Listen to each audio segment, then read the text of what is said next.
محترم بھائیوں، کوئی بھی عمل کیسے قبولیت کے درجے تک فائز ہوتا ہے، قبولیت کے درجے تک پہنچتا ہے؟ سب سے پہلی بات، جب بھی نیک کام کریں، نیک عمل کریں، تو ساتھ ساتھ اللہ تعالی سے بخشش کی دعائیں بھی مانگیں، استغفر اللہ کہیں، اللہ تعالیٰ سے بخشش طلب کریں، یہ ضروری ہے۔ اور باقاعدہ دلائل کے ساتھ قرآن و حدیث کے اندر یہ بات موجود ہے کہ جب بھی نیک عمل کرنا ہے تو ساتھ ساتھ اللہ تعالیٰ سے اپنے گناہوں کی معافی بھی مانگنی ہے۔ اب دیکھیں، وضو بندہ کرتا ہے، کتنا نیک عمل ہے، ایسی عبادت ہے، ایسی عبادت ہے۔ نبی صلی اللہ علیہ وسلم ارشاد فرماتے ہیں، وضو بندہ کرتا ہے، ہاتھ دھوتا ہے، اللہ تعالیٰ ہاتھوں کے گناہ معاف کر دیتا ہے، بازو دھوتا ہے، بازوؤں کے گناہ اللہ تعالیٰ معاف کر دیتا ہے، کلی کرتا ہے، اللہ تعالیٰ زبان کی ساتھ جو گناہ کیے ہوتے ہیں وہ اللہ تعالیٰ معاف کر دیتا ہے، چہرہ دھوتا ہے، چہرے کے گناہ معاف، پاؤں دھوتا ہے، پاؤں کے گناہ معاف، ایسی عبادت ہے۔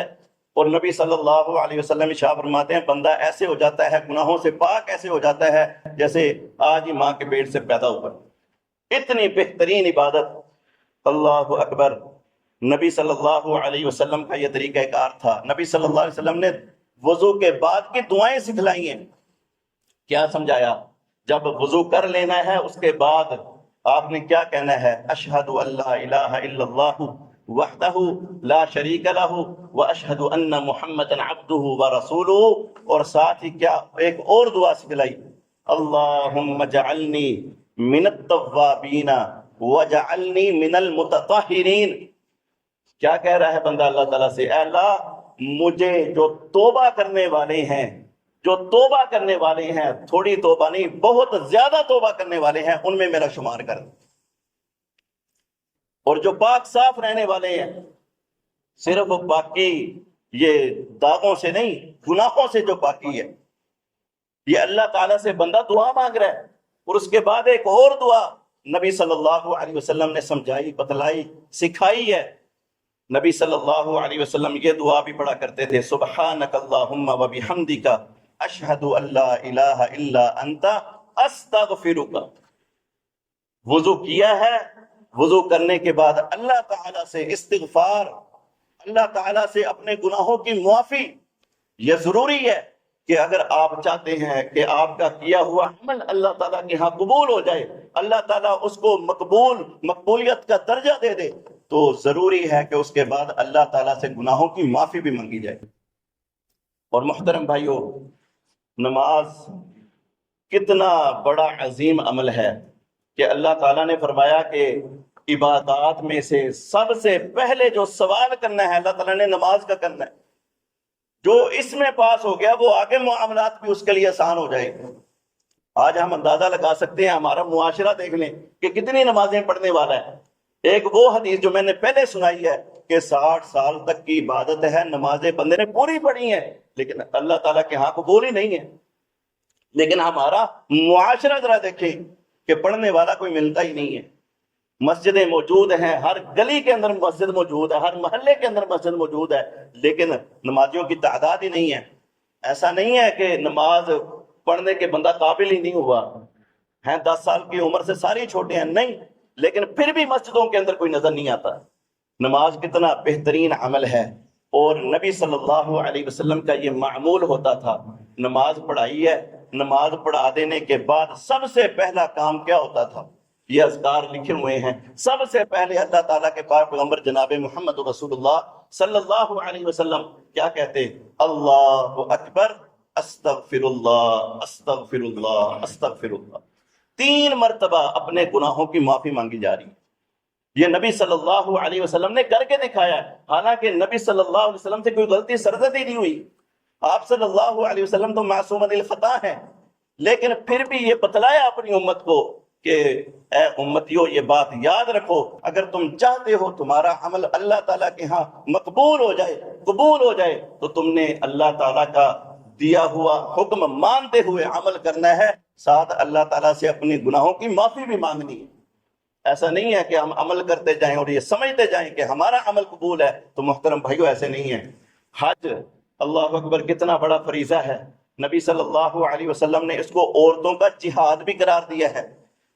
حج، نبی صلی اللہ علیہ وسلم ارشاد فرماتے ہیں کہ جو بندہ حج کرنے کے لیے جاتا ہے اس کا حج اللہ تعالیٰ کے ہاں قبول ہو جاتا ہے، بندہ ایسے ہو جاتا ہے جیسے ماں کے پیٹ سے آج پیدا ہوا ہے، بالکل گناہوں سے پاک۔ وہ عمل بندہ کرتا ہے، قرآن اللہ اکبر کیا کہتا ہے، ثم افیضوا من حیث افاض الناس، کہ وقوف عرفہ کا مقام ہے، آپ نے وقوف عرفہ کر لیا ہے، اب اس کے بعد کیا کرنا ہے، واستغفر اللہ، تم نے اپنے رب سے اپنے گناہوں کی معافی مانگی۔ کوئی بھی آپ عمل اٹھا کے دیکھ لیں، کوئی بھی عمل ایسا نہیں ملتا کہ جس کے اندر اللہ تعالیٰ سے استغفار کرنا نہ ملتا ہو۔ یہ کیوں ہے؟ لیکن ہمارے دلوں کے اوپر پتہ نہیں پردے پڑے ہوئے ہیں، ہم نے کبھی اللہ تعالیٰ کے سامنے ہاتھ پھیلایا ہی نہیں ہے کہ اللہ ہمارے گناہوں کو معاف کر دیا جائے۔ اور نبی صلی اللہ علیہ وسلم ارشاد فرماتے ہیں، اللہ اکبر، حدیث قدسی ہے کہ بندہ گناہ لے کے آ جائے، گناہ کتنے گناہ ہوں، ایک ٹوکری دو ٹوکریاں نہیں، نبی صلی اللہ علیہ وسلم ارشاد فرماتے ہیں میرا رب کہتا ہے گناہ اتنے ہوں کہ یہ زمین سے لے کر آسمان کا سارا خلا جو ہے یہ گناہوں سے بھرا ہوا ہو، لیکن بندہ اللہ تعالیٰ کے سامنے آ کر کے اپنے گناہوں کی معافی مانگتا ہے، اللہ تعالیٰ کہتے ہیں کہ میں سارے معاف کر دیتا ہوں۔ اللہ اکبر، لیکن ہمیں بالکل کوئی کہنے والا ہی نہیں ہے، ہمارا ضمیر ہم کو جھنجھوڑنے والا نہیں ہے۔ ذرا دیکھیں صبح سے لے کر شام تک ہم کتنے گناہ کرتے ہیں، اللہ اکبر، اور ہم یہ اپنے اعمال کے اس کو سمجھتے ہیں کہ پتہ نہیں ہم نے نمازیں پڑھ لی ہیں، تلاوت کر لی ہے، یہ ہمیں بخشوا لیں گے۔ نہیں محترم بھائیو، جب تک اللہ تعالیٰ کی رحمت نہیں ہونی نا، اللہ تعالیٰ نے کوئی بھی نیکی جو ہے وہ قبول نہیں کرنی۔ جب تک ہمارے گناہ جو ہیں اس کو اللہ تعالیٰ ہمیں پاک اور صاف نہیں کر دیتے، اس وقت تک وہ قبول نہیں ہونے۔ اور اسی طرح دیکھ لیں قیام اللیل ہے، اللہ اکبر، نبی صلی اللہ علیہ وسلم ارشاد فرماتے ہیں من قام رمضان ایمانا واحتسابا غفر له ما تقدم من ذنبی، کہ بندہ قیام کرتا ہے رمضان کا، اللہ تعالیٰ اس کے سارے جو صغیرہ پچھلے گناہ ہیں سارے معاف کر دیتا ہے۔ اتنا بہترین عمل ہے۔ اللہ تعالیٰ نے متقین کی صفات بیان کی ہیں، کانوا قلیلا من اللیل ما یہجعون، کہ وہ راتوں کو کھڑے ہوتے ہیں، سوتے کم ہیں، جاگتے زیادہ ہیں، اللہ تعالیٰ کے سامنے کھڑے رہتے ہیں، اللہ تعالیٰ کے حضور سجدے کرتے ہیں، رات کو قیام کرتے ہیں، تلاوتیں کرتے ہیں، وَبِالْأَسْحَارِ هُمْ يَسْتَغْفِرُونَ، جب سحری کا وقت آتا ہے، صبح کا وقت آتا ہے، روزہ رکھنے کا جو ٹائم ہے، تو محترم بھائی اس وقت آ کے کیا کرتے ہیں، وَبِالْأَسْحَارِ هُمْ يَسْتَغْفِرُونَ، وہ اس وقت اللہ تعالیٰ کے سامنے اپنے گناہوں کی معافی مانگتے ہیں۔ اب دیکھیں، اندازہ کریں کہ جو رات کو قیام کرتا ہو، راتوں کو اٹھ کے، کیا وہ اللہ تعالیٰ سے ڈرنے والا نہیں ہوگا؟ اللہ تعالیٰ کا تقوی اس کے دل کے اندر نہیں ہوگا؟ بالکل ہوگا، لیکن پھر بھی کیا ہے، ہم یستغفرون، وہ اللہ تعالیٰ کے سامنے استغفار کرنے والے ہوتے ہیں، اپنے گناہوں کی معافیاں مانگنے والے ہوتے ہیں۔ اللہ اکبر۔ اسی طرح جہاد کتنا بڑا عمل ہے جسے نبی صلی اللہ علیہ وسلم نے اسلام کی کوہان قرار دیا ہے، یہ اسلام کی چوٹی ہے۔ جہاد، اللہ تعالیٰ جہاد کے بعد نصرت دیتا ہے، فتح دیتا ہے، اس کے بعد کیا کرنا ہے؟ اللہ تعالیٰ نے پوری سورت اتار دی ہے، اذا جاء نصر اللہ والفتح، جب اللہ تعالیٰ کی نصرت مدد آ جائے اور فتح تمہیں مل جائے، وَرَأَيْتَ النَّاسَ يَدْخُلُونَ فِي دِينِ اللَّهِ أَفْوَاجًا، اور تم دیکھو کہ لوگ جو ہیں فوج در فوج دین کے اندر، اسلام کے اندر فوج در فوج داخل ہو رہی ہیں، تو تم نے کیا کرنا ہے؟ اپنے آپ کے اندر بڑا بن جانا ہے؟ نہیں محترم بھائی، اللہ تعالیٰ کہتے ہیں فَسَبِّحْ بِحَمْدِ رَبِّكَ وَاسْتَغْفِرْهُ، تم نے تسبیح بیان کرنی ہے، حمد بیان کرنی ہے، وَاسْتَغْفِرْهُ، اور تم نے اپنے گناہوں کی معافیاں مانگنی ہے۔ اتنا بڑا عظیم کام کیا ہے، لیکن پھر بھی اللہ تعالیٰ کہتے ہیں اپنے گناہوں کی معافیاں مانگنی ہے۔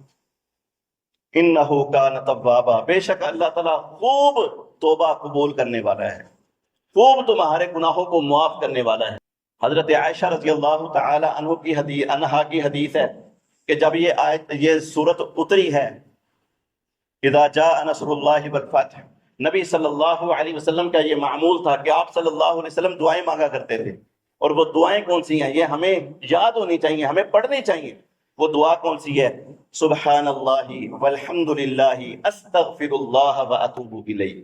اور ایک اور دعا نبی صلی اللہ علیہ وسلم سے ثابت ہے، باقاعدہ نبی صلی اللہ علیہ وسلم نے اس کو نماز کا حصہ بنایا کہ رکوع کے اندر بھی پڑھا کرتے تھے، سجدے کے اندر بھی پڑھا کرتے تھے، سبحانک اللہم ربنا وبحمدک اللہم اغفر لی۔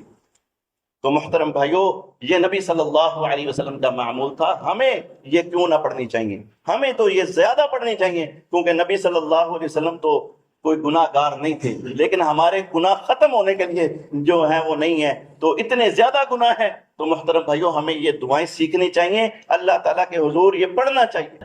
تو محترم بھائیو، سب سے پہلی چیز، اگر ہم چاہتے ہیں کہ ہماری نمازیں اللہ تعالیٰ کے ہاں قبول ہو جائیں، ہمارے روزے قبول ہو جائیں، ہماری تلاوتیں قبول ہو جائیں، ہمارے دیے ہوئے صدقات و خیرات قبول ہو جائیں، تو محترم بھائیو، سب سے پہلی چیز یہ ذہن کے اندر بٹھا لیں کہ ہم نے اللہ تعالیٰ سے اپنے گناہوں کی معافیاں مانگنی ہے۔